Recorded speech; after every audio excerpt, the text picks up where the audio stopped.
دیدار پھر دلدار کا، تو اس میں آپ دیکھتے ہیں کہ ہندوی اثرات ہوتے ہوئے بھی غزل کے فارسی اثرات کو بہت شدت کے ساتھ برتا جا رہا ہے، اور ایک نئی زبان اور ایک نئی تخلیقی دنیا ہمارے سامنے ابھرتی نظر آتی ہے۔ حسن شوقی کے بعد جو سب سے بڑا اہم شاعر، اس پر عادل شاہی سلطنت کی ادبی تاریخ کا خاتمہ بھی ہوتا ہے اور تکمیل کو پہنچتی ہے، وہ ہے نصرتی۔ نصرتی کی کتاب گلشن عشق بہت اہمیت کی حامل ہے، جو سن 1658-59 میں لکھی گئی۔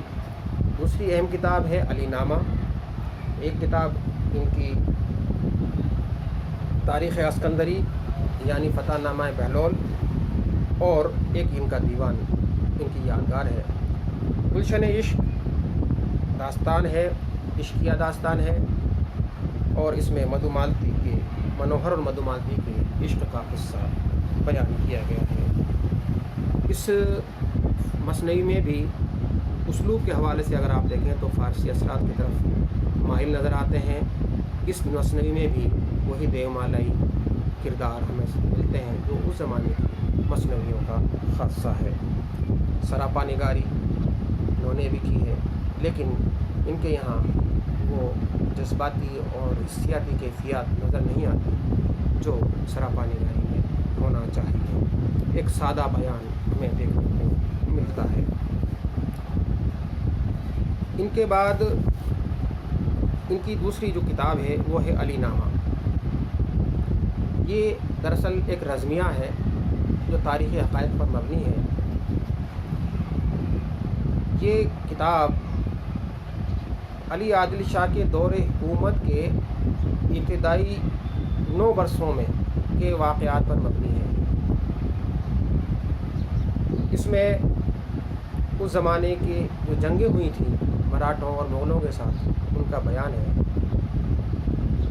نصرتی کو رزم نگاری میں کمال حاصل ہے، اور وہ خود ان جنگوں میں شامل تھا، اس لیے وہ ان کیفیات کو بڑی شدت اور بڑے پر اثر انداز میں بیان کرنے پر اس نے اپنی مہارت کا مظاہرہ کیا ہے۔ رزمیہ شاعری میں ایک اسلوب بیان پرزور ہونا چاہیے، اس کے لیے ایک پرزور متخیلہ کی ضرورت ہے، پرزور لغت کی ضرورت ہے، اور ایک ایسے صوتی آہنگ قائم کرنے کی ضرورت ہوتی ہے جس سے جنگ کی وہ کیفیات ابھر کر سامنے آ جائے جو شاعر بیان کرنا چاہتا ہے۔